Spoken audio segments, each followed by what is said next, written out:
bienvenue sur AutoZone Réunion pour l'essai de ce nouveau SUV compact du Losange. Alors il faut bien savoir qu'en Europe, la catégorie des C SUV, c'est la plus populaire, avec 2,3 millions de véhicules vendus en année pleine. Donc c'est une catégorie capitale extrêmement importante et Renault a décidé de renouveler son modèle pour contrer la référence française, le Peugeot 3008, également le très réputé Volkswagen Tiguan, mais également le roi d'Europe depuis 2021, le Hyundai Tucson. Renault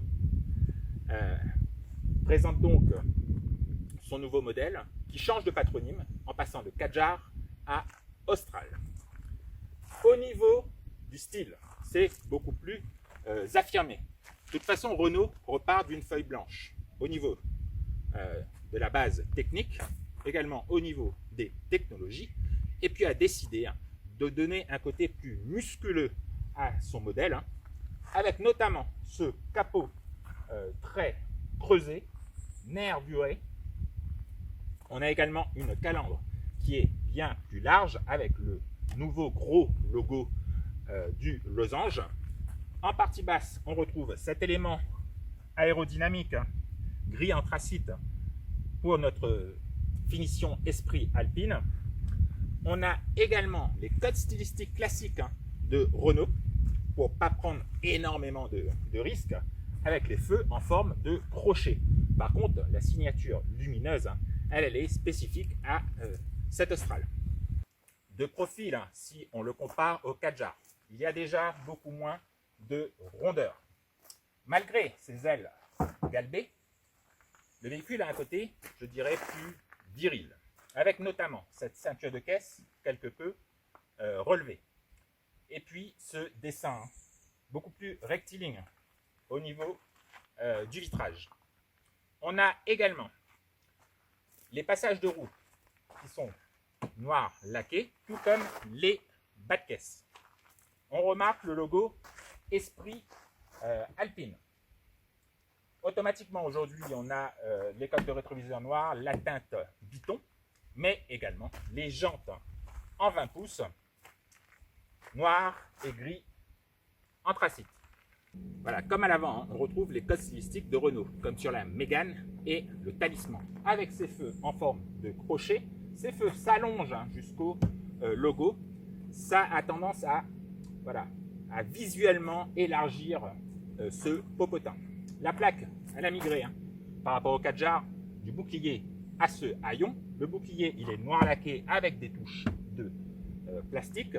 On remarque aujourd'hui qu'on teste la version E-Tech Full Hybride avec ce petit E qui est bleu et également le logo E-Tech. Au niveau du haillon, alors c'est un haillon électrique motorisé bien sûr. La capacité de chargement va varier en fonction de la motorisation mild hybride ou full hybride. Aujourd'hui, nous, on dispose d'une capacité de chargement allant de 430 à 520 litres grâce à la banquette coulissante sur 16 cm.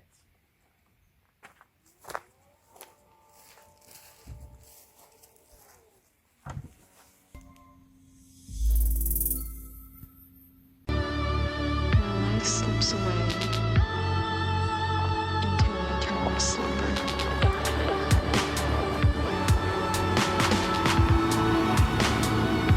Life slips away.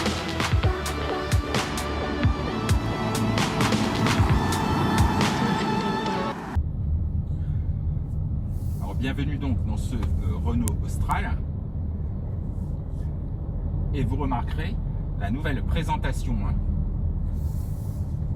intérieur qui s'appelle Open Air. Alors, dommage, aujourd'hui on ne dispose pas de l'interface Google. Alors, on a toujours l'instrumentation 12,3 pouces, voilà, comme sur une Mégane E-Tech. Et puis cet écran, on l'a soit en 9 pouces comme aujourd'hui, ou alors on l'aura en 12 pouces vertical. Alors, pourquoi on n'a pas l'interface Google? C'est parce que toutes les applications, les mises à jour ne sont pas encore disponibles à La Réunion. Il faudra attendre, il faudra se renseigner chez Renault si vous souhaitez disposer du grand écran. Alors on a les différents menus ou alors les différents widgets. C'est classique et de toute façon vous disposerez toujours bien évidemment d'Android Auto et d'Apple CarPlay. Alors par contre, ce que je trouve un tout petit peu limite, c'est la caméra de recul toute simple et beaucoup trop petite.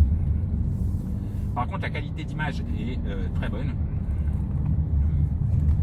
Alors Renault a également fait de gros efforts sur la qualité de présentation.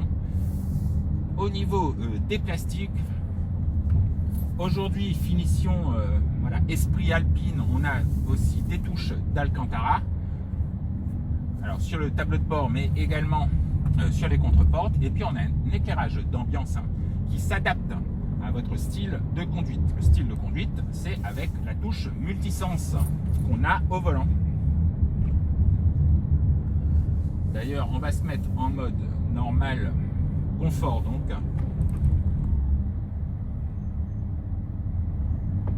Voilà, on a mode personnel, ensuite mode éco et mode confort, plus un mode sport. Alors on se sentira tout de suite à l'aise dans ce Renault Austral, avec un empattement qui a un tout petit peu grandi. On a de la place à l'avant, à l'arrière. C'est vraiment pas mal pour les passagers. Puis on a la banquette coulissante. Les dossiers inclinables.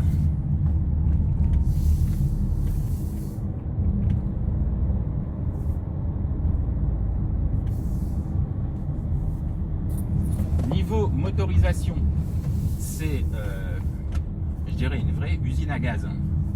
Ce Renault Austral en version full hybride 200 chevaux. On va vous mettre toutes les motorisations qui sont disponibles pour le moment à La Réunion. Nous, on nous a passé voilà, la version la plus puissante et Renault a décidé de choisir la voie de l'hybride simple, enfin full hybride, non rechargeable.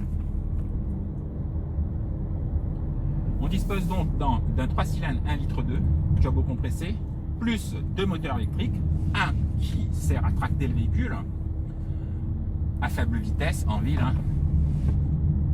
Sur 2 ou 3 km, on peut fonctionner à l'électrique. Un autre moteur électrique qui sert de générateur. Voilà, en descente ou au freinage, ça va recharger la batterie. Et tout ça est associé à une boîte automatique à crabot. Alors la puissance cumulée, 200 chevaux, 410 Nm de couple. La boîte à crabot, alors, elle est très bien. Pourquoi? C'est assez compact d'une voiture, une boîte à crabot. On dispose de 5 rapports pour le moteur thermique et de 2 rapports pour le moteur électrique.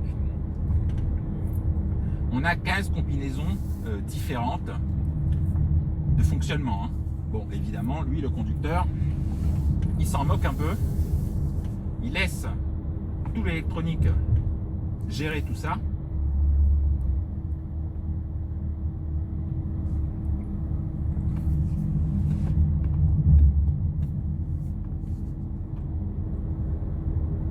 Alors, entre le moteur thermique, les 2 moteurs électriques, la boîte à crabot, on avait quand même un peu peur que la gestion électronique soit moyenne. Alors, je conduis la voiture déjà depuis un petit moment. Je n'ai pas encore ressenti forcément d'à-coup.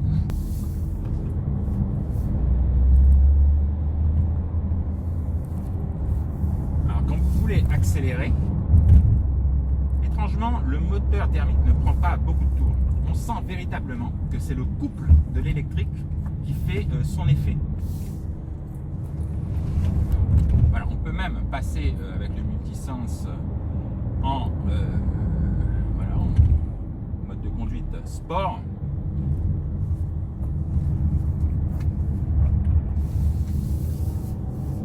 Voilà, on remarque l'éclairage d'ambiance qui devient rouge. Et bien ce véhicule n'a pas un esprit, je dirais, sportif, mais on pourrait dire qu'il est efficace parce qu'au niveau performance, on a de très très bonnes relances et on sent bien, les 200 chevaux sont là, ainsi que les 410 Nm de couple.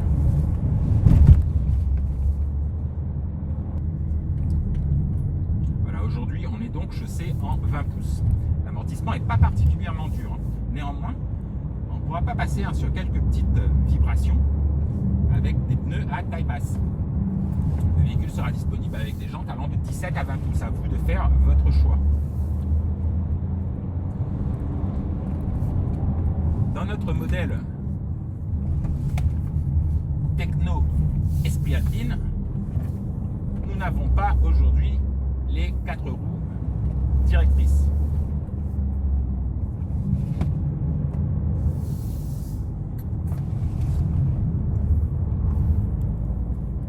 Alors je suppose qu'effectivement le véhicule est un peu moins maniable, un peu moins rigoureux, mais on a des pneus tellement larges qu'on ne se fait pas de grands soucis.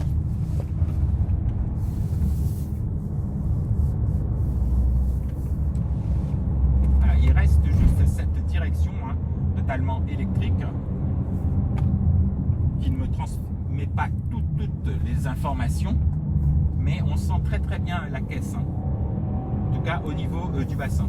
Voilà, quand la batterie commence à devenir un peu faible en montée, on a le petit 3 cylindres qui va se mettre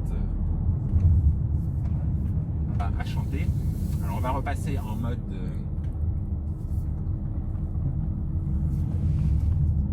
confort.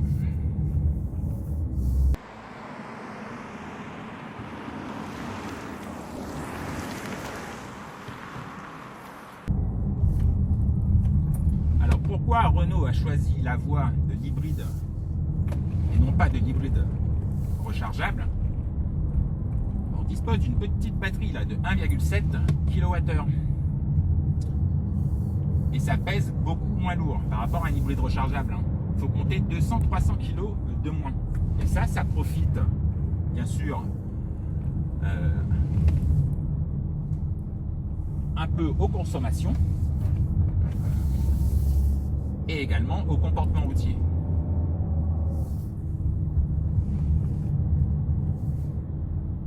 Voilà, et ce véhicule, c'est vraiment pas mal parce que quand on est en ville, il fonctionne très très souvent à l'électrique.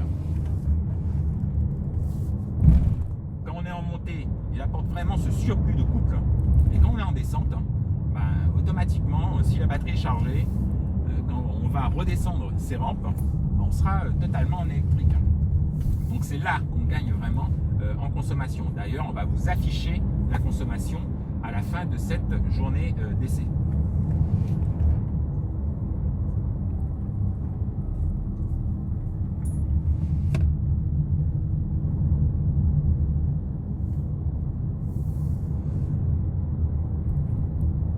Voilà, il y aurait tellement de choses à dire sur ce Renault Austral. Ça ferait une vidéo un peu trop longue. Je dirais qu'au niveau ergonomie, il faut prendre un petit temps d'adaptation. Bon, parce que déjà, je ne suis pas tellement habitué au système multimédia Renault. Là, dommage, on ne dispose pas de l'interface Google. Et puis, au niveau derrière le volant, on a également les 2 palettes pour récupérer plus ou moins de l'énergie en descente. Et ensuite, on a un commodo à gauche pour les phares. Et à droite, il y en a beaucoup plus. Il y a le commodo pour le système multimédia. Ensuite, les essuie-glaces. Et ensuite, la boîte des vitesses. Et franchement, au départ, j'étais un peu perdu. Je suppose que c'est une question d'habitude. Voilà, nous, on va vous afficher tous les tarifs de ce Renault Austral. Et on vous dit à très bientôt sur AutoZone Réunion pour un prochain essai. À bientôt.